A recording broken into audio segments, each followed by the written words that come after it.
여러분 안녕하세요. 반갑습니다. 2021년 8월 1일, 8월의 첫째 주일입니다. 어떠세요, 여러분들? 이 더위를 잘 지나가고 계십니까? 저는 병을 얻고 나서부터는 더위보다는 추위를 훨씬 더 많이 타게 몸이 체질이 좀 바뀐 것 같은데 여러분들의 이 여름 더위를 잘 이기면서 지나가고 계신지 모르겠습니다. 하긴 바깥 날씨야 언제 어떻게 될지 모르는 것이 그 바깥 상황들 아니겠어요? 코로나 바이러스의 상황들도 마찬가지입니다. 각종 변이 바이러스들이 등장하면서 다시 확진자들이 조금 더 느는 그런 추세들로 변하고 있기도 합니다. 중요한 것은 바깥의 상황이 어떠한가라고 하는 것이 아니라 나의 마음이 어떠한가라는 것이겠죠. 내 마음이 흔들리지 않고 한 곳 중심을 향해서 바로 서 있는가라는 것입니다. 특별히 하나님이 나에게 원하시는 것, 하나님이 나에게 요구하시는 것이 무엇인가를 찾고 구할 때 우리의 삶은 목표가 정해지고 또 방법들이 제대로 설 줄로 믿습니다. 자, 지금 이 시간 하나님이 우리에게 요구하시는 것은 예배입니다. 영과 진리로 하나님을 향하여 우리의 마음을 열고 하나님만 높여드리는 그러한 이 시간 우리의 예배가 되기를 원합니다.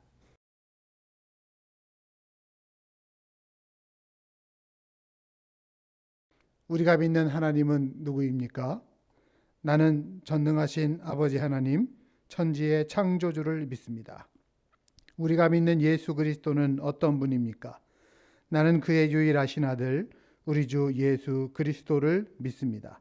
그는 성령으로 잉태되어 동정녀 마리아에게서 나시고 본디오 빌라도에게 고난을 받아 십자가에 못 박혀 죽으시고 장사된 지 사흘 만에 죽은 자 가운데서 다시 살아나셨으며 하늘에 오르시어 전능하신 아버지 하나님 우편에 앉아 계시다가 거기로부터 살아있는 자와 죽은 자를 심판하러 오십니다. 또 우리가 믿는 것은 무엇입니까?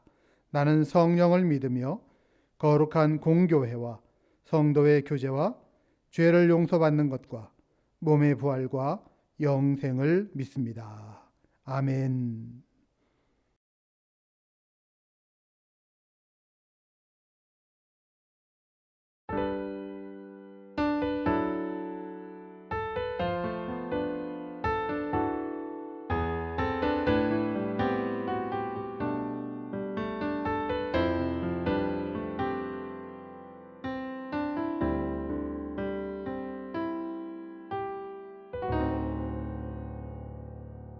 우리 보좌 앞에 모였네. 함께 주를 찬양하며 하나님의 사랑 그 아들 주셨네. 그의 피로 우린 구원받았네. 십자가에서 쏟으신 그 사랑 강같이 온 땅에 흘러 각 나라와 족속 백성 방언에서 구원받고 주 경배드리네.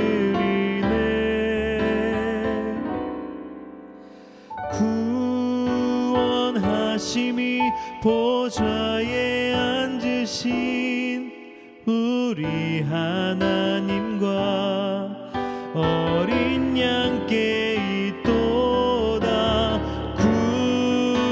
구원하심이 보좌에 앉으신 우리 하나님과 어린 양께 있도다.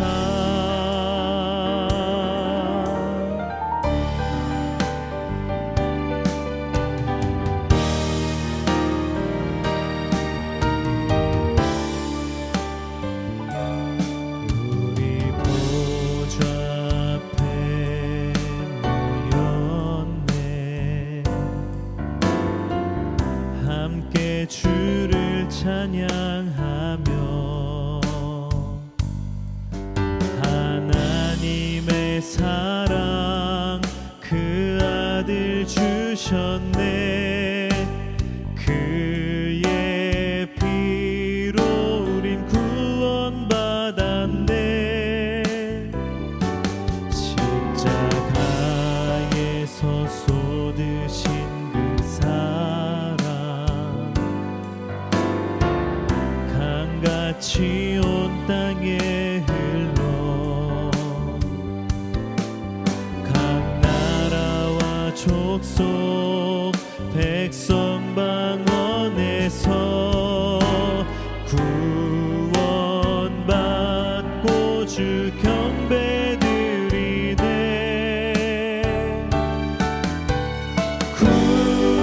구원하심이 보좌에 앉으신 우리 하나님과 어린 양께 있도다. 구원하심이 보좌에 앉으신 우리 하나님과 어린 양께 있도다.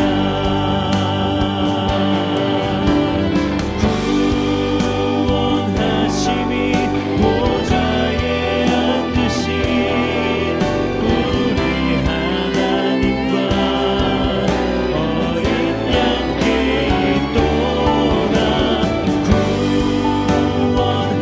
구원하심이 보좌에 앉으신 우리 하나님과 어린 양께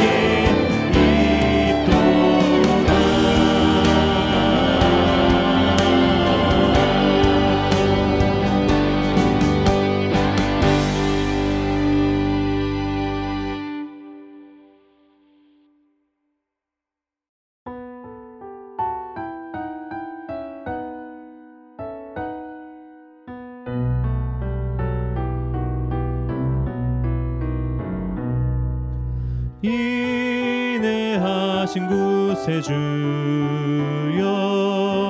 내가 비오니 죄인오라 하실 때에 날 부르소서. 주여 주여 내가 비오니 죄인오라 하실 때에 날 부르소서. 자비하신 보좌 앞에 꿇어 엎드려 자복하고 회개하니 믿음 주소서. 주여 주여 내가 비오니 죄인오라 하실 때에 날 부르소서. 주의 공로 의지하여 주께 가오니 상한 마음을 고치시고 구원하소서. 주여 주여 내가 비오니 죄인오라 하실 때에 날 부르소서.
우리를 죄악에서 해방하신 하나님 아버지, 죄악에서 구원해 주셔서 빛 가운데서 예배드리게 하심을 감사드리옵나이다.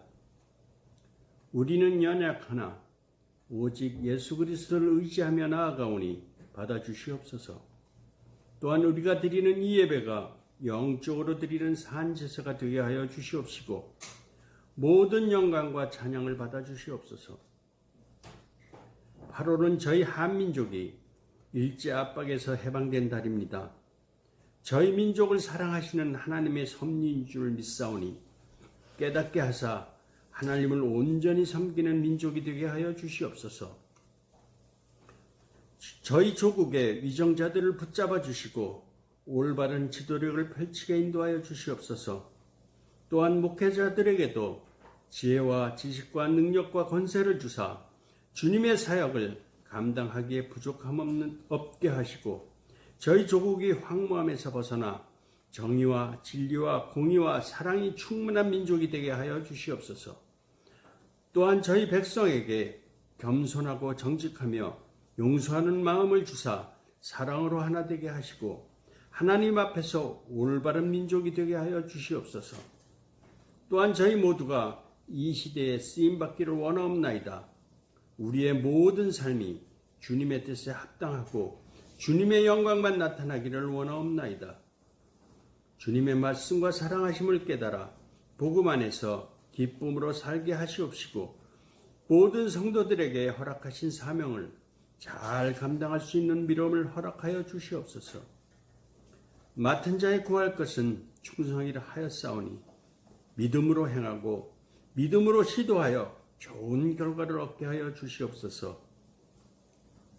사랑의 하나님, 주님의 교회가 평안하여 든든히 서가게 하시고 성령의 능력을 부어주셔서 부흥하게 인도하여 주시옵소서. 여러 가지 고통스러운 문제와 풀리지 않는 문제로 고민하며 기도하는 성도님들을 붙들어 주시고 응답하여 주사 그들이 삶이 변화되게 하시옵소서. 또한 성도들이 은혜를 받아 부족함 없는 믿음을 갖게 하시고 우리의 갈 길을 인도하여 주사 주님의 뜻을 이루게 인도하여 주시옵소서. 특별히 저희 교회를 위하여 애쓰시는 목사님들을 성령으로 붙드사 연약한 저희들을 보살피기에 조금도 부족함 없도록 영육 간의 강건함을 허락하시고 건강을 항상 지켜보호하여 주시옵소서. 특별히 말씀을 증거하시는 담임 목사님을 기억하시고 성령으로 말씀의 능력을 부어주셔서 그 말씀들이 저희의 빈 영혼을 가득가득 채우는 능력의 말씀이 되게 하여 주시옵소서. 예배의 시종을 주님께 의지하오며 예수 그리스도 이름으로 기도합니다. 아멘.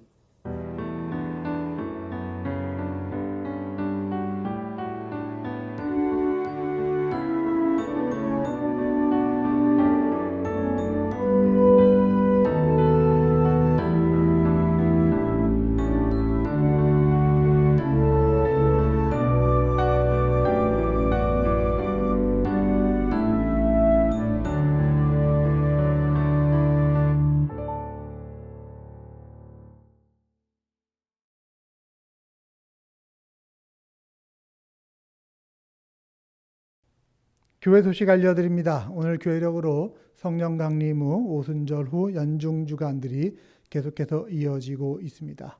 8월에 목회 계획 및 기도 네트워크 여러분들에게 보내드릴 테니 참조하셔서 교회의 소중한 일에 함께 동역해 주시기를 부탁합니다. 코비드-19 상황 현재 우리 예배당에서도 영상을 틀고 예배를 드리고 있고요. 또 우리 각 가정에서도 예배하고 있습니다. 우리가 곧 다시 모일 때를 준비하고 있는데 여러분 얼마든지 이 자리에 찾아오셔서 같이 함께 예배하면서 다시 모일 때를 준비할 수 있었으면 좋겠습니다. 지난 주간 가운데서도 예배 재개를 위해서 몇몇 분들이 나오셔서 예배당을 보수하는 일, 또 꽃도 심으시고 무너진 곳들을 또 깨끗하게 관리하고 막힌 곳도 뚫는 여러 가지 일들을 감당해 주셨습니다.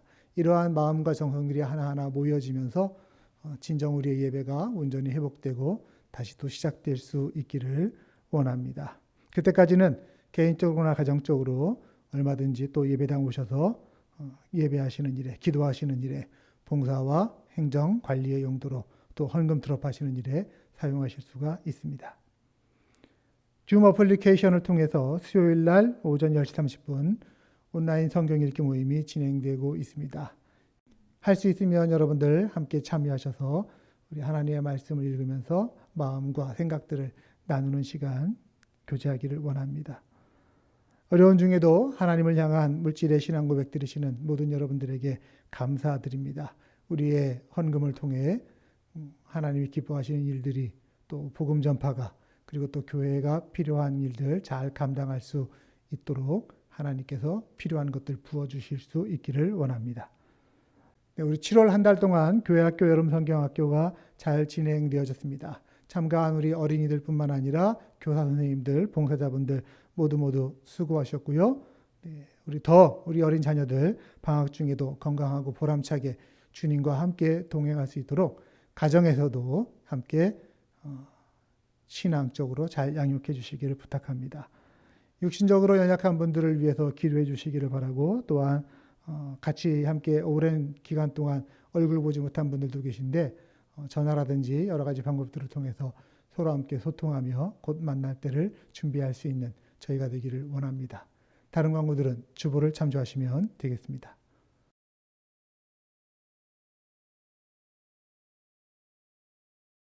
이 시간 하나님께서 오늘 저희에게 주시는 하나님의 말씀을 봉독합니다. 오늘 하나님 말씀은 구약성경 미가서 3장의 말씀입니다.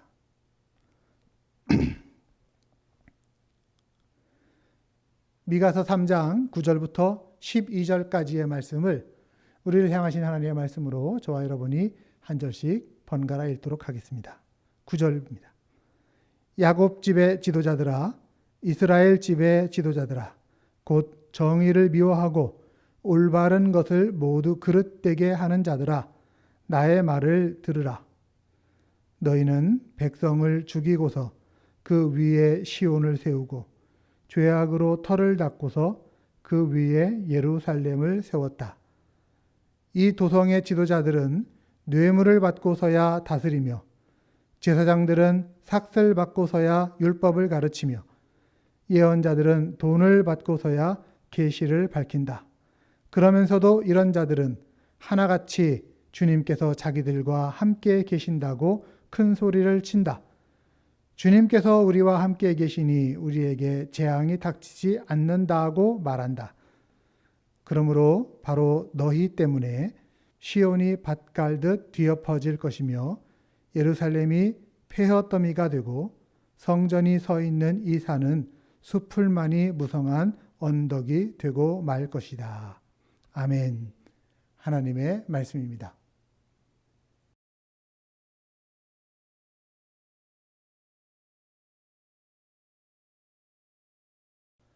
봉독한 미가 3장 9절부터 12절의 본문으로 하나님이 나에게 요구하시는 것은 이라는 제목의 하나님 말씀을 증거합니다. 지금 저희들은 연대기 성경 읽기 순서를 따라서 매주일 구약의 소선지서를 한 권씩 살펴보고 있습니다. 메신저들이죠. 네, 그 선지자들에게 맡겨져서 오늘날 우리에게까지 전해지는 하나님의 뜻, 메시지를 같이 함께 배워보는 이 시간입니다. 지난주일 예고대로 이번 주일에는 미가서이고요. 다음번에는 호세아서가 예정되어져 있습니다. 자, 우리 미가서의 시작을 한번 볼까요? 미가서 1장 1절입니다. 이것은 주님께서 사마리아와 예루살렘이 어찌 될 것인지를 모레셋 사람 미가에게 보여주시면서 하신 말씀이다. 때는 유다의 왕 요담과 아하스와 히스기야가 대를 이어가면서 유다를 다스리던 기간이다. 자, 미가가 선지자로 활동할 당시 유다의 왕들이 누구라고요? 요담과 아하스, 히스기야 왕이 차례로 이었다고 그러죠. 연대기적으로는 BC 740년에서 700년 정도의 일입니다. 당시에 유다에서 활동한 선지자로서는 이사야 선지자가 있었고요. 또 북쪽 이스라엘에서는 아모스라든지 호세아 등이 같은 시대의 선지자였었습니다. 미가, 영어로는 마이카라고 하는데 그 뜻은 주와 같은 신이 어디 있겠습니까? 라고 하는 거예요. 미가서 7장 18절에도 말하죠. 주님 같으신 하나님이 또 어디에 있겠습니까? Who is a God like you? 당신 같은, 하나님 같은 분이 어디 있겠습니까? 우리 조금 전에 찬송했죠? 우리 주와 같으시니 어디 있을까? 하나님 같은 분이 어디 있느냐? 비록 우리가 죄악을 저질렀어도 용서하시고 인애를 베푸시는 분, 그런 하나님이시라는 것. 이것이 미가서가 우리에게 말씀하고 있는 바입니다. 자, 우리 표를 보시면은 미가서의 구조를 함께 보실 수가 있는데, 미가서는 역시 다른 예언서들과 마찬가지로 하나님의 심판과 구원에 대해서 반복하면서 얘기합니다. 1장과 2장에서 또 3장, 5장, 그리고 6장과 7, 8장까지 이르기까지 하나님의 구원과 심판에 대해서 계속해서 얘기가 반복이 되는 거예요. 특별히 들으라 라고 하는 단어로 시작하면서 하나님의 심판과 구원이 3번 연달아 그 스토리가 반복되는 것. 여러분들 이거는 한번 인증샷을 찍으시고 나중에 미가서를 다시 복습하실 때에 좀 참고하실 수 있었으면 좋겠습니다. 자, 미가서 당시의 사회적인 상황은요, 지난주에 아모스서에서 말씀을 드린 것처럼 북왕국 여로보암 2세 그리고 남왕국의 우시야 왕 때에 경제적인 풍요로움이 아주 좋았다고 그러지 않았습니까? 그런 풍요로움이 유지되고 있었던 때입니다. 하지만 경제적인 번영은 도리어 우상을 숭배한다든지 또 빈부격차가 심해진다든지 사회의 정의가 실종되어지는 것으로 연결되어서 이스라엘 전체의 신앙이 타락하는, 그러니까 혼합주의적인 신앙이 아주 극심한 현상이 발생을 했습니다. 또 국제적으로도 상황은 이랬습니다. 아수르라고 하는 나라 아시죠? 아시리아라고 하는데, 아시리아 기억 안 나세요? 니느웨, 요나 얘기할 때 들으셨잖아요. 그 아수르가 고대 근동의 패권을 장악했습니다. 지도를 보시면 진하게 표시되어 있는 부분이 당시 아수르의 영토였어요. 아주 엄청나게 넓은 지역을 다 장악하고 있지 않습니까? 그 중에 이스라엘 땅도 아수르의 속국이나 마찬가지였습니다. 북왕국 이스라엘은 아시리아에게 멸망해서 28,000여 명이 포로로 잡혀갔습니다. 그 지도에 붉은색으로 표시된 게 사마리아에서부터 그들이 포로로 잡혀간 길이에요. 또 유다는 당시 아시리아에게 항복하면서 간신히 국가의 명맥을 유지할 수가 있었지요. 그러다가 유다가 나중에 저 남쪽 이집트 등과 함께 반아시리아 동맹에 참여하면서 다시 아수르가 쳐들어옵니다. 그리고 예루살렘을 포위합니다. 예루살렘이 함락 직전까지 갔지만 하나님의 아주 기적적인 개입으로 인해서 간신히 살아남게 되죠. 연대기적으로 보면 열왕기하 15장부터 20장에 걸쳐서 이 스토리들이 잘 전개되고 있으니 여러분 참고하실 수가 있을 것 같아요. 자, 이런 상황 가운데서 미가가 당시의 사회에 대해서 고발하고 지도자들을 책망하게 됩니다. 9절입니다. 야곱 집의 지도자들아, 이스라엘 집의 지도자들아, 곧 정의를 미워하고 올바른 것을 모두 그릇되게 하는 자들아, 나의 말을 들으라. 야곱 집, 이스라엘 모두가 다 이 유다를 얘기하고 있는 거예요. 지도자들이 정의와 올바름, 하나님이 원하시는 것들인데 이런 것들을 미워하고 있기 때문에 지금 들으라라고 하면서 하나님께서 그들을 향해 분노하고 계심을 나타내고 있습니다. 왜 하필이면 지도자들일까요? 왜 그들을 책망하고 있을까요? 그들의 행위 때문입니다. 자, 10절을 보시면요. 너희는 백성을 죽이고서 그 위에 시온을 세우고 죄악으로 터를 닦고서 그 위에 예루살렘을 세웠다. 자, 무슨 말이에요? 백성들을 죽여서 성을 쌓았다. 또 죄를 쌓아서 성의 터전을 삼았다라고 하는 말입니다. 그러니까 지금 이것은 무슨 얘기냐면 미가 선지자가 지금 당시 백성들에게 국가의 이름으로 진행되던 강제 노동에 대해서 비판하고 있는 내용이에요. 당시에 주전 8세기경에 유다 땅에 대규모 건축 사업이 있었습니다. 그 중에 가장 대표적인 것이 유다 왕 히스기야가 토목 사업을 아주 대규모로 펼치는 거였어요. 아시리아가 언제 또 쳐들어올지 모르니까 우리 예루살렘 성을 요새화하자. 그래서 예루살렘 지도를 보시면요, 이 예루살렘 성 바깥에 흐르고 있던 기혼샘이라고 있습니다. 기혼 스프링 앤 풀이라고 되어 있는데 그 기혼샘의 물줄기를 막고서 땅 속으로 굴을 뚫어버린 거예요. 그래서 이게 예루살렘 성 내부를 통과해서 예루살렘 성 맨 아래에 있는 실로암목까지 흐르게 했는데 그 길이가 장장 500m가 넘는 지하 터널을 뚫는 겁니다. 이것이 이름하여 히스기야 터널이라고 하는 것입니다. 당시에 이 기술력이나 노동력으로 보았을 때 이 터널은 아주 어마어마한 공사였던 것이죠. 이런 공사를 백성들에게 강제로 동원을 시키는 겁니다. 어쩌면 이 미가 선지자는 국가 차원의 이런 토목공사 그리고 강제노동 이 자체를 비판하려고 하는 것은 아니었을 거라고 생각해요. 왜냐하면 왕조실록인 역대기를 보면은 이 일을 아주 잘하는 것으로 평가를 하고 있거든요. 왜?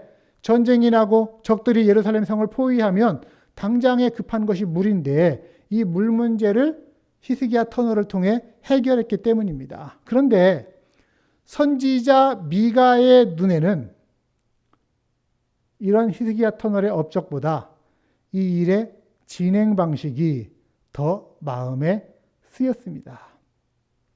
아주 호화로운 건축물을 건축했는데 그 건축물을 건축한 게 뭐냐?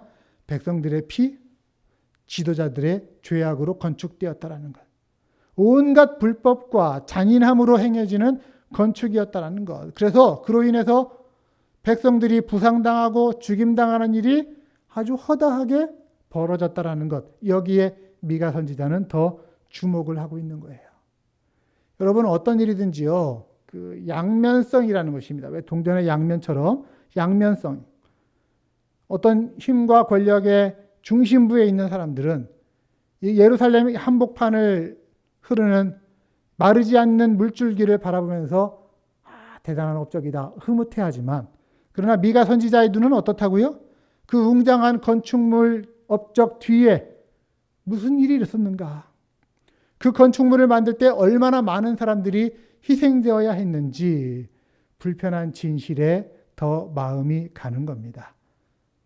위대한 업적에 가려진 강제 노역에 동원된 힘없는 자들의 피, 탄식 소리를 듣는 것이죠. 그래서 이렇게 말하는 겁니다. 시온을 백성의 피로 예루살렘의 지도자들의 죄악으로 건축하고 있구나. 여러분, 저는 그리스도인이라고 한다면 예언자적인 시각이 있어야 한다고 생각해요. 미가 선지자의 눈에 보이는 어떤 화려함 뒤에 숨겨진 힘없는 자들의 희생을 볼 줄 아는 눈이 오늘 우리에게 사실은 필요합니다. 위대한 업적 있지만 사실은 그 업적보다 더 중요한 것은 생명 아닙니까? 인간의 생명? 우리는 모든 경우에 일 중심의 사고가 좀 몸에 배어 있어요. 그래서 무엇을 이룰까? 어떤 업적을 남길 것인가? 여기에 좀 초점이 많이 갑니다만 그러다 보면 업적이 목적이 됩니다. 그래서 그 목적을 위해서라면 무엇이 희생되어도 좋다. 이렇게 생각하게 되는 경향이 있죠. 하지만 그 업적 때문에 사람이 희생되고 다쳐서는 안 된다는 것이죠. 화려한 업적으로 인해서 인정받는 것, 물론 좋은 일입니다. 하지만 그것보다 더 좋은 것은 사람들에게 존경을 받는 거예요. 그리고 존경받는 것보다 더 좋은 것이 있습니다. 그건 사람들로부터 사랑을 받는 것입니다. 업적, 존경, 사랑. 한번 따라할까요? 업적보다 존경을, 존경보다 사랑을 얻으라. 그래야 되지 않겠어요? 그게 사람 사는 길 아닙니까? 자, 오늘 지도자들이 가져야 할 자세가 저는 그런 거였다고 생각합니다. 인간으로서 당연히 누려야 할 권리도 주장하지 못하면서 자기가 일한 것에 대해서 정당한 보수도 받지 못하면서 그저 일해야만 했던 힘없고 궁핍했던 사람들. 지도자들이 누굽니까? 그런 사람들을 위로해주고 억울함을 풀어주고 그래서 더 인간으로서 더 나은 삶의 방향을 제시해 줄 아는 것, 이것이 지도자의 책임 아닙니까? 그런데 당시의 지도자들은 그 책임을 다하지 못했던 것입니다. 11절 말씀 보십시오. 이 도성의 지도자들은 뇌물을 받고서야 다스리며 제사장들은 삭슬 받고서야 율법을 가르치며 예언자들은 돈을 받고서야 계시를 밝힌다. 미가는 지금 당시 타락한 지도자들의 문제를 지적하는 겁니다. 지도자들, 이들은 재판관들을 얘기하거든요. 그들은 뇌물을 받고 재판한다. 사법부는 법, 공정함 이것을 통해서 사회 정의를 확립하고 약한 자들을 보호하기 위해서 세워진 기관입니다. 그런데 그런 재판관들이 돈의 매수가 되어버렸어요. 또 제사장들은 삭슬받고 율법을 가르쳤대요. 제사장들은 오늘날로 말하면 목회자들 아닙니까? 하나님께 드리는 제사와 율법의 전문가들이고 또 하나님과 사람이 만남을 연결시켜주는 중보적인 역할을 했던 사람들입니다. 거기에 하나님의 말씀을 가르치는 것도 제사장의 임무였습니다. 그런데 돈을 받고서야 율법을 가르쳤다. 세상에 공짜가 어디 있느냐 이런 거겠죠. 거룩한 성소에서 일하는 제사장들조차 백성들의 생존을 위협하는 타락한 지도층의 일원이 되어버린 것입니다. 그리고 또 나아가요. 예언자들을 돈을 받고서야 계시를 밝힌다. 예언자들도 돈의 포로가 되어버린 거예요. 그 시대에 대해서 하나님의 메시지를 전해야 할 책임이 있던 예언자들이 자신의 거룩한 직분을 돈벌이로 오염시켜 버린 것이죠. 여러분 지금 당시에 이 지도층들, 재판관, 제사장, 예언자, 리더십을 가지고 있는 사람들 아닙니까? 지도층을 왜 세웁니까? 힘없는 백성들을 보호하고 위로하기 위해서 세우는 거예요. 그런데 그들은 자신들의 책임, 소명을 저버렸습니다. 돈에 무너진 것입니다. 재판관들은 돈을 받고 법을 팔고 제사장들은 율법을 팔고 예언자들은 예언을 팔았습니다. 한 시대의 지도층이 전부 타락하고 만 것입니다. 눈에 뭐가 보여요? 돈만 보이는 거예요. 그래서 연약한 백성들을 착취해서 돈을 끌어모으는 일에만 관심이 있으니까 하나님이 눈에 보일 리 있겠어요? 이웃이 눈에 보이겠습니까? 이 사람들의 신은 하나님이 아닙니다. 돈입니다. 하나님 대신에 돈을 섬기고 있던 사람들이었을 뿐인 것이에요. 더 안심한 건 뭔지 아세요? 그런 사람들이 스스로 자기들은 하나님과 좋은 관계를 맺고 있다라고 믿고 있었다라는 거예요. 11절 하반부입니다. 그러면서도 이런 자들은 하나같이 주님께서 자기들과 함께 계신다고 큰 소리를 친다. 주님께서 우리와 함께 계시니 우리에게 재앙이 닥치지 않는다고 말한다. 저는 생각합니다. 이 돈에 대한 욕심, 이것도 굉장히 큰 문제지만 이거보다 더 큰 문제는 이 지도자들이 쓰고 있던 거짓된 가면입니다. 가면. 경건의 가면. 머릿속에는 온갖 돈 생각만 하고 있으면서 입술로는 하나님을 얘기하고 있는 거예요. 하나님이라고 하는 단어로 자신들의 그 가증스러운 행위를 아주 천연덕스럽게 감추는 것이죠. 천연덕스럽다라는 게 여러분 무슨 뜻인지 아십니까? 그럴듯하게, 비슷하게 이러는 거예요. 야, 하나님께서 우리 중에 계시지 않냐? 재앙은 결코 우리한테 임하지 않을 거야. 하나님이 아끼시는 백성들을 짓밟고 있는 그 지도자들이 가증스럽게도 하나님이 자기들과 함께 계신다라고 굳게 믿고 있습니다. 여러분 이들이 스스로 굳게 믿는 이유가 뭔지 아세요? 그저 여기는 예루살렘 땅이니까. 하나님이 거하시는 거룩한 처소니까. 이런 생각이에요. 자기들은 물질적 이득에만 몰두하고 있으면서 입술로는 하나님께 헌신한다라고 말하고 있는 거죠. 이 스스로 최면을 거는 거예요. 나는 그런 사람이야. 이웃의 눈에 피눈물 나게 하고 있으면서 하나님 믿는다 라고 말하고 있는 것.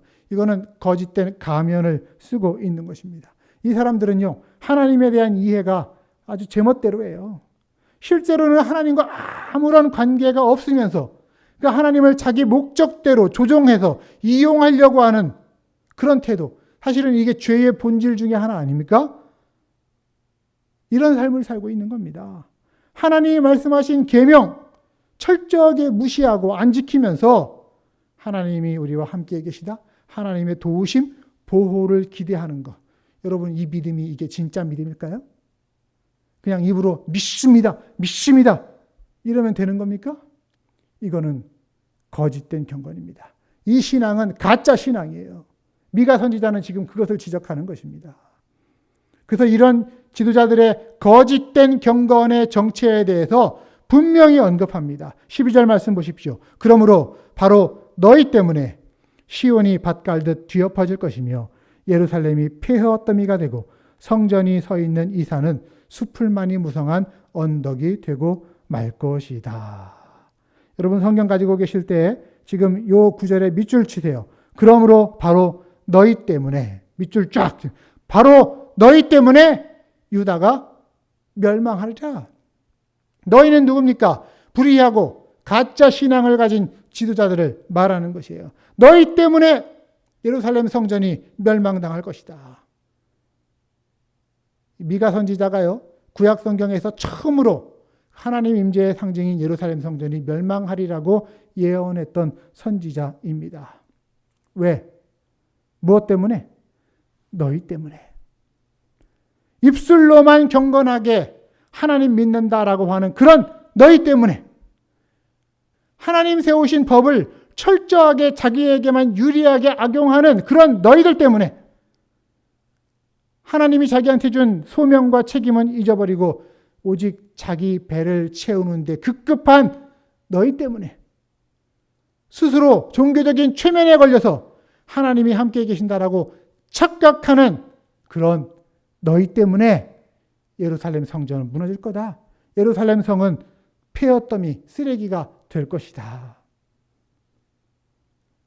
여러분, 원래 예언자, 선지자들은요, 하나님의 메시지를 전한다라는 의미에서 하나님이 이렇게 말씀하시고 행하신다, 이런 표현을 즐겨 썼어요. 그래서 예루살렘이 폐허가 된다라고 하는 이 표현은 원래 예언자적인 표현을 하면은 어떻게 해야 되냐면 하나님이 예루살렘을 폐허로 만드실 것이다, 이렇게 해야 좀 더 예언자적인 표현이에요. 그런데 지금 미가 선지자는 일부러 하나님의 이름을 사용하는 것을 절제라고 하면 좀 피하는 것입니다. 왜? 지도자들의 말 때문입니다.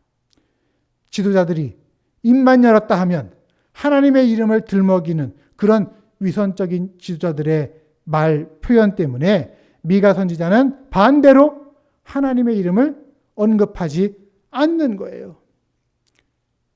예수님 말씀 생각나십니까? 주여 주여 외치면서 하나님의 뜻을 행하지 않는 그런 사람들에 대해서 예수님 뭐라고 하셨습니까? 마태복음 7장 21절. 나더러 주님 주님 하는 사람이라고 해서 다 하늘나라에 들어가는 것이 아니다. 하늘에 계신 내 아버지의 뜻을 행하는 사람이라야 들어간다. 아멘. 입으로 무엇을 말하느냐? 이게 중요한 게 아닙니다. 삶으로, 행동으로 어떻게 사느냐가 중요한 것입니다. 입으로 하나님을 들먹인다고 해서 신앙인이라고요? 아니에요. 삶으로 하나님의 뜻을 따르고 그렇게 사는 사람이 진짜 신앙인인 줄을 여러분 마음에 새기실 수 있기를 바랍니다. 오늘 우리에게 스스로에게 물어야죠. 오늘 나는 어떻게 신앙생활하고 있는가? 입으로 신앙생활하고 있는가? 손과 발로 신앙생활하고 있는가? 스스로 물어야죠. 자, 우리 자기 자신을 향해서 혹은 옆에 분들을 향해서 이렇게 말해봅시다. 손과 발로 신앙생활합시다. 손과 발로 신앙생활합시다. 네. 자, 입으로 주여 주여 하는 것보다 더 중요한 것은 하나님의 뜻을 행하는 것입니다. 그럼 하나님의 뜻이 뭐냐? 미가서의 핵심 메시지는 사실 미가서 6장 8절인데 여기에 하나님의 뜻이 무엇인지 담겨져 있습니다. 볼까요? 너 사람아, 무엇이 착한 일인지를 주님께서 이미 말씀하셨다. 주님께서 너에게 요구하시는 것이 무엇인지도 이미 말씀하셨다. 오로지 공의를 실천하며 인자를 사랑하며 겸손히 내 하나님과 함께 행하는 것이 아니냐.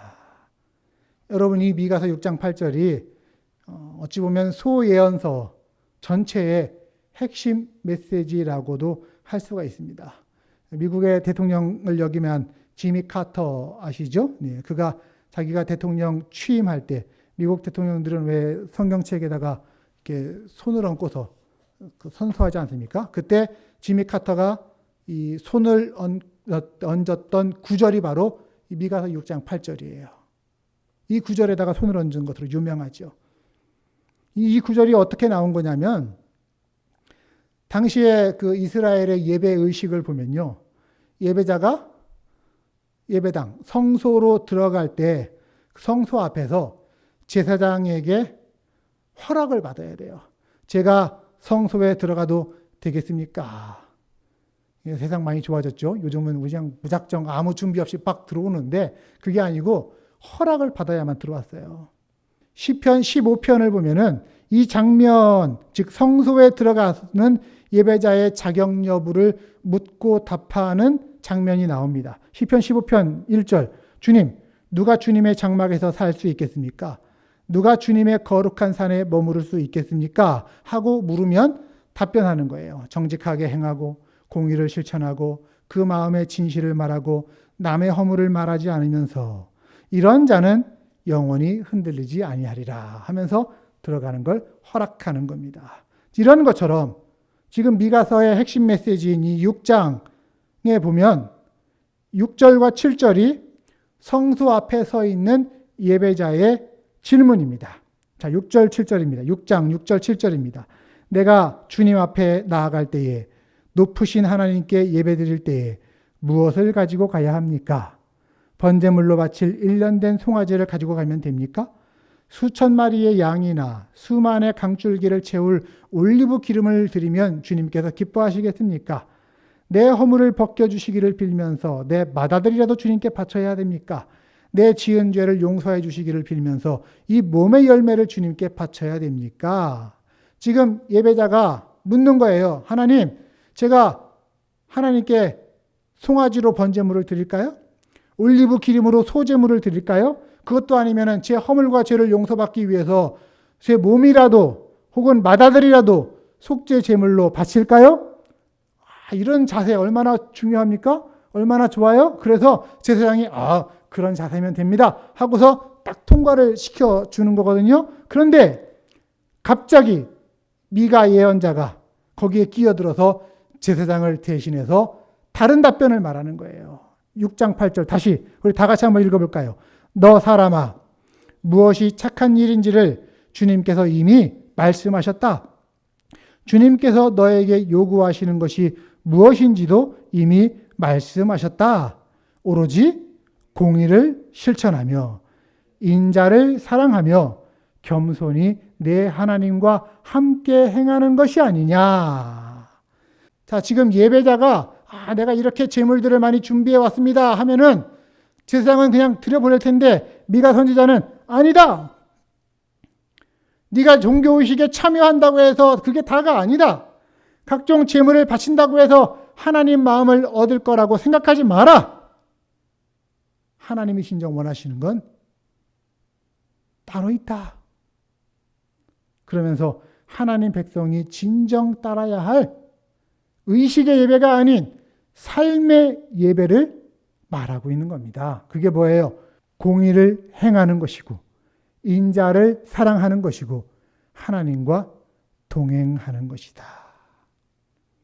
자, 공의, 인자, 하나님과 동행하는 것.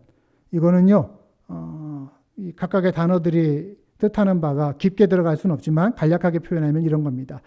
정의, 공의는 약자의 권리를 보호하는 거예요. 그래서 자기의 어떤 개인적인 이익과 편리와 욕망보다 하나님의 뜻, 하나님의 의로움을 더 먼저, 더 중요하게 생각하는 것, 이게 정의이고 공의입니다. 이 정의를 삶 가운데서 행하라는 말씀이죠. 또 인자는 뭡니까? 인자는 인애, 긍휼, 헤세드라고 하는 단어인데 사람으로서 마땅히 가져야 할 도리로서의 사랑을 말합니다. 그래서 비록 상대방이 나한테 어떤 손해를 끼쳤다 하더라도 용서하고 다시 기회를 주는 어질고 자비로운 마음. 하나님이 우리한테 가지고 계신 게 이 긍휼의 마음 아닙니까? 인애의 마음 아닙니까? 이것을 사랑하고 행하라는 것입니다. 또 겸손히 하나님과 동행하는 것. 여러분, 하나님은요 우리한테 내가 너희를 떠나지 아니하리라 약속하셨어요. 임마누엘의 약속입니다. 이 약속 하나님은 지키시는 분입니다. 신실하시기 때문에. 그러나 문제는 우리들이죠. 우리가 하나님을 떠나지 않는 게 중요한 거예요.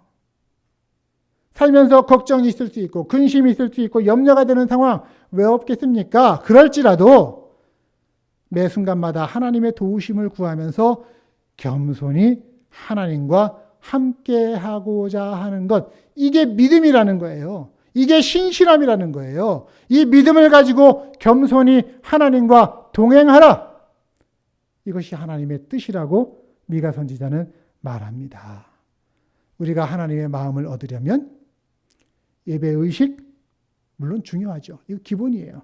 하지만 예배자의 마음과 자세도 잃어버리면 안 된다.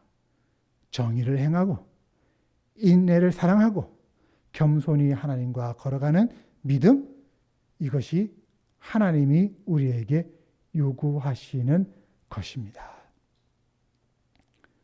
놀라운 거는요, 이 구약성경 미가서가 얘기했던 이 세 가지 정의와 인애와 신실함이 예수님께서 서기관들과 바리새인들에게 하신 말씀에서 다시 똑같이 언급되고 있다는 거예요. 마태복음 23장 23절을 보시면 율법학자들과 바리새파 사람들아, 위선자들아, 너희에게 화가 있다. 너희는 박하와 회향과 근체의 11조는 드리면서 정의와 자비와 신의와 같은 율법의 더 소중한 요소들은 버렸다. 그것들도 소홀히 하지 않아야 했지만 이것들도 마땅히 행해야 했다. 자, 박하, 회향, 근체, 처음 들어보는 단어들 많죠? 이거는 조미료로 쓰이는 아주 작은 식물들이었어요. 그러니까 서기관들과 바리새인들이 당시에 이런 작은 식물들까지도 소득이 생기면 철저하게 11조를 계산해서 드렸다라는 거예요. 마치 우리들이 비즈니스 하면서 잔돈까지 계산해가지고 11조를 구별하는 것처럼 그렇게 작은 것까지도, 이 자세 아주 좋은 자세 아닙니까? 하나님께 정확한 11조를 드리려고 하는 마음인 것입니다. 그런데 예수님은 더 근본적인 걸 지금 말씀하시는 거예요. 율법을 소중히 여겨서 작은 것의 11조라도 철저하게 계산을 하면서 정작 율법 가운데 가장 중요한 요소인 정의, 자비, 믿음을 저버린 삶을 혹시 살고 있는 건 아니냐? 이것도 저것도 모두 잃어버리지 말아야 된다. 율법의 행위들도 중요하고 율법의 근본 요소들도 중요하다. 이것도 저것도 모두 우리는 잊어버리지 말고 붙들어야 된다는 것입니다. 저는 생각합니다. 오늘날 우리들의 기도의 그 많은 제목들 가운데 이 단어들이 좀 더 많이 언급되어야 되겠다라고 생각합니다. 하나님의 정의, 자비하심, 신실함, 우리가 이것들을 따르고 붙들기를 원하는 기도의 제목들이 우리 안에 있어야 되지 않을까요? 오늘날 우리 교회의 강단에 이런 주제의 말씀들이 더 자주 선포되어야 한다고 생각합니다. 예수 믿으면 복 받는다. 맞아요. 맞는 말씀이에요. 그러나 예수 믿으면 복 받는다라는 얘기도 중요하지만 우리가 하나님의 뜻을 행해야 되지 않겠는가? 이 말씀들도 더 많이 선포되어야 한다고 생각합니다. 오늘날 교회가 이 사회와 동떨어진 집단으로서 손가락질을 많이 받고 있습니다. 이유가 뭐겠습니까?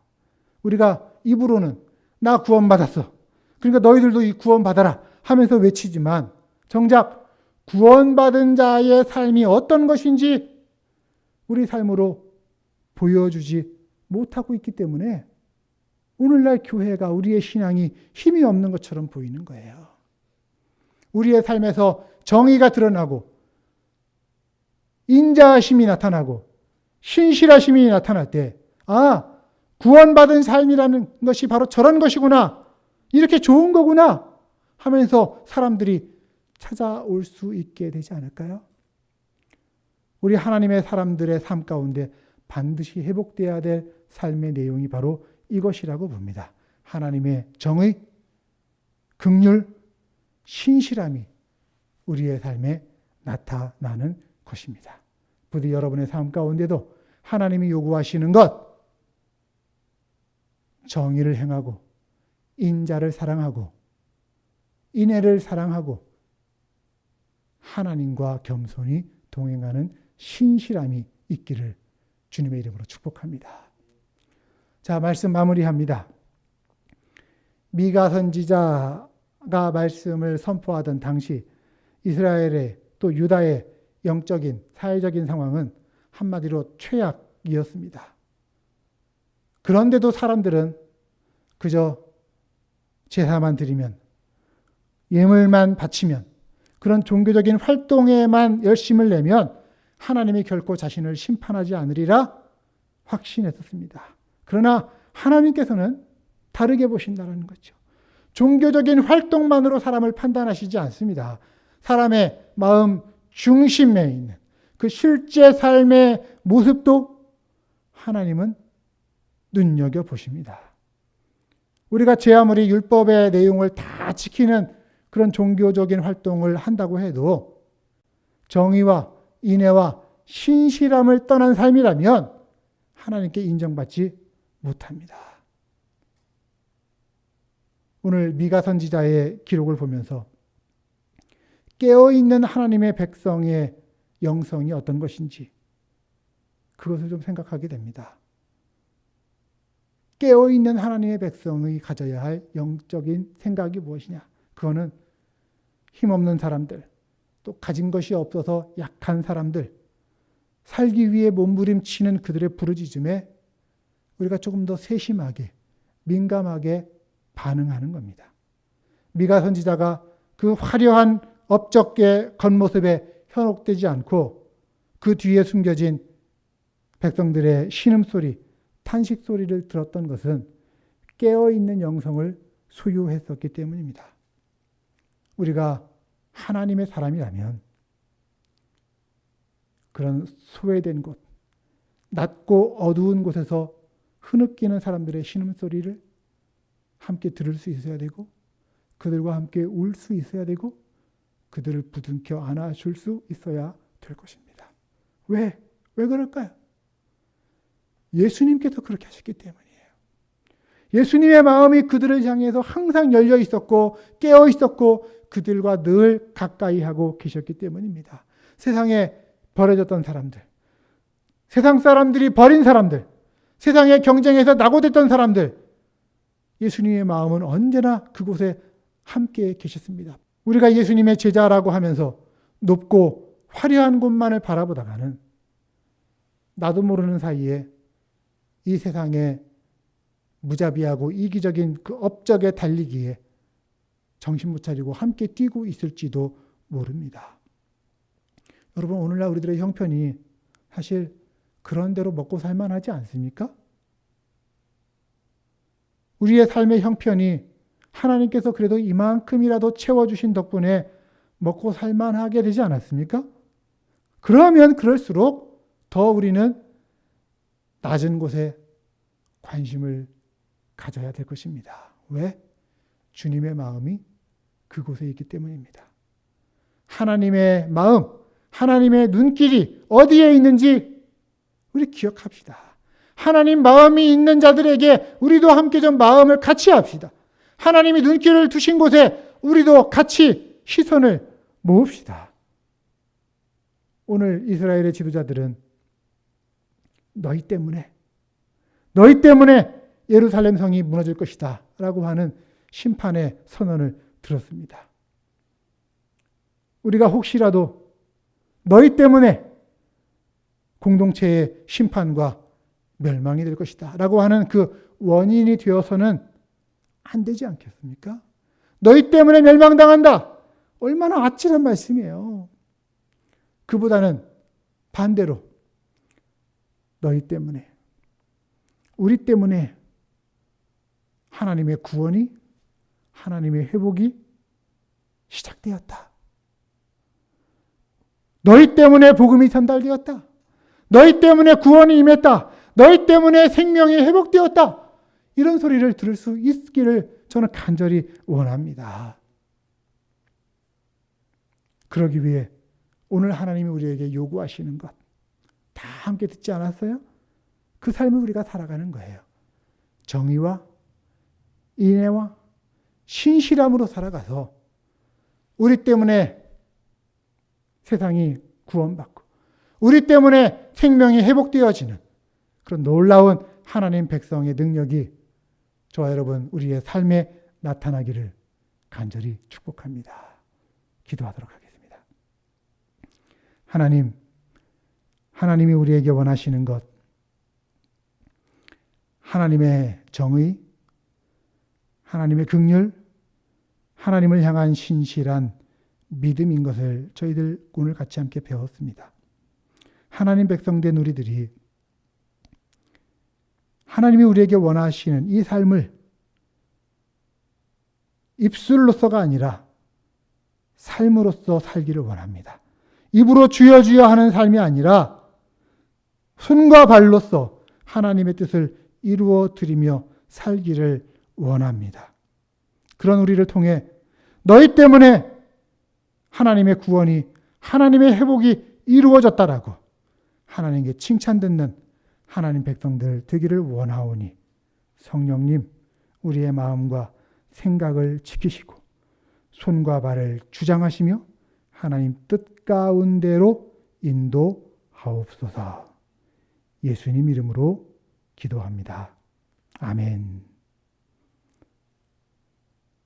우리 말씀 생각하면서 또 준비한 예물 하나님께 드리며 찬양합니다. 오라 우리가 여호와의 산에 올라 하나님의 전에 이르자.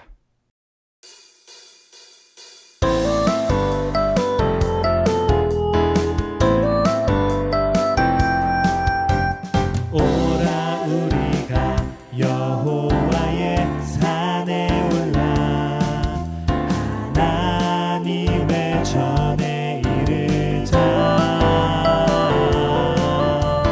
오라 우리가 여호와의 산에 올라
드린 예물 위해 기도합니다.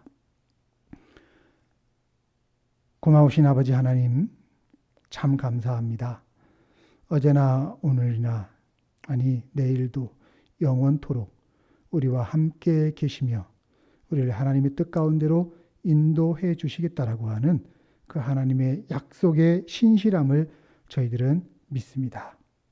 오늘 우리를 둘러싸는 환경이, 또 우리가 현재 몸담고 있는 우리의 육신이, 때로는 우리 주위에 살고 있는 이웃들이 나를 넘어뜨리려고 할지라도, 어렵고 힘든 상황이라 할지라도 나의 구원자, 나의 영광은 오직 하나님께만 있음을 우리들은 고백하며 찬양을 드리오니 주님, 우리의 믿음 가운데 하나님 기쁨으로 받아주시옵소서. 우리 영혼이 때로는 낙심되고 어려울 때 있습니다. 그때마다 우리가 먼저 잠잠히 하나님만 바라볼 수 있게 하셔서 하나님께만 소망을 두는 신실한 백성들 되게 하여 주옵소서. 그래서 우리의 입을 통하여 간절한 고백이 나오기를 모든 소망이 주께로부터 나오는도다 인정하고 하나님을 향하여 소망을 굳게 세우는 저희들 되기를 원합니다. 그래서 시편 기자의 고백처럼 하나님만이 나의 반석이십니다. 하나님이 나의 구원이시고 나의 요새십니다. 주님, 내가 흔들리지 않도록 나를 붙들어 주옵소서. 하나님을 향한 이 굳센 믿음으로 언제나 하나님 앞에 설 수 있게 하옵소서. 아버지 하나님, 이 시간도 하나님 앞에 예배하면서 귀한 예물 하나님 앞에 올려드립니다. 이 온 천지에 있는 모든 것이 사실은 하나님께 속해 있음을 저희들이 압니다. 저희들에게 있는 것들도 하나님께서 저희들에게 주신 것임을 저희들은 고백합니다. 그러한 감사와 또 찬양의 마음으로 하나님께 그 일부를 주님 드리오니 아버지여, 주께로 받은 것 주님께 드리는 이 믿음을 받아 주시옵소서. 그리고 하나님께서 우리의 삶을 인쳐주시고 우리의 생명을 주장해 주시고 우리 나아가는 길을 하나님의 뜻 가운데서 행할 수 있는 성령의 능력으로 우리와 동행하여 주시옵소서. 때로는 우리의 삶에 쓸 것들이 필요할 때 하나님께서 그것들을 채워주심으로 말미암아 주께서 공급하시는 것을 늘 우리가 경험하게 해 주시옵소서.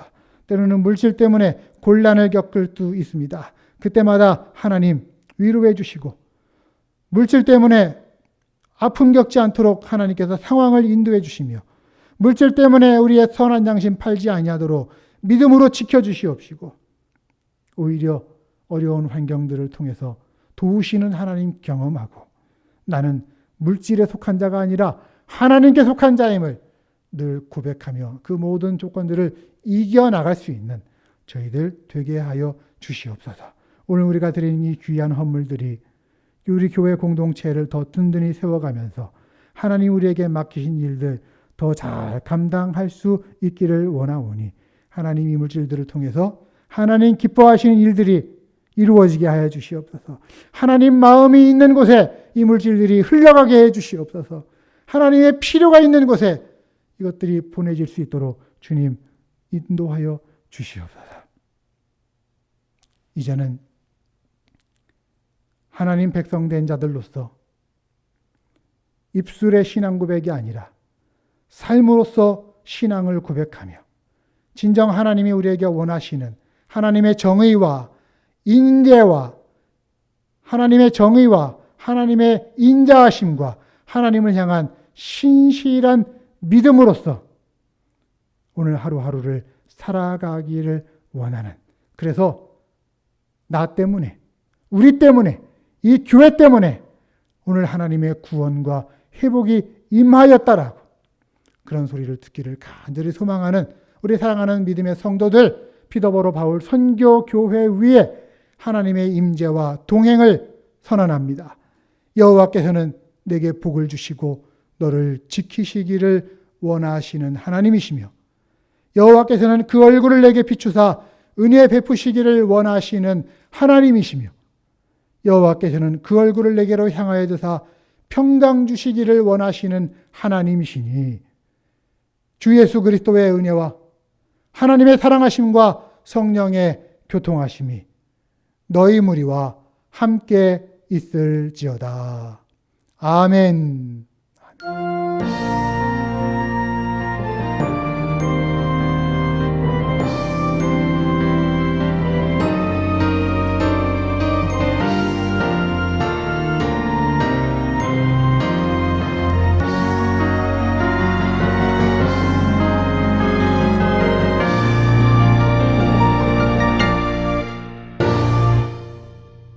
Him for all he has done. Don't worry, instead pray. Don't worry, instead pray. Don't worry about anything, instead pray about everything. Tell God what you need. Thank Him for all He has done. Don't worry, instead pray. Don't worry, instead pray. If you do this, then His peace will guard your hearts and minds as you live in Christ Jesus.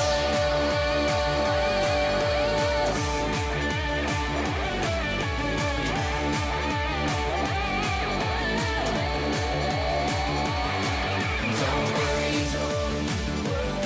instead pray. Don't worry, instead pray. Instead pray.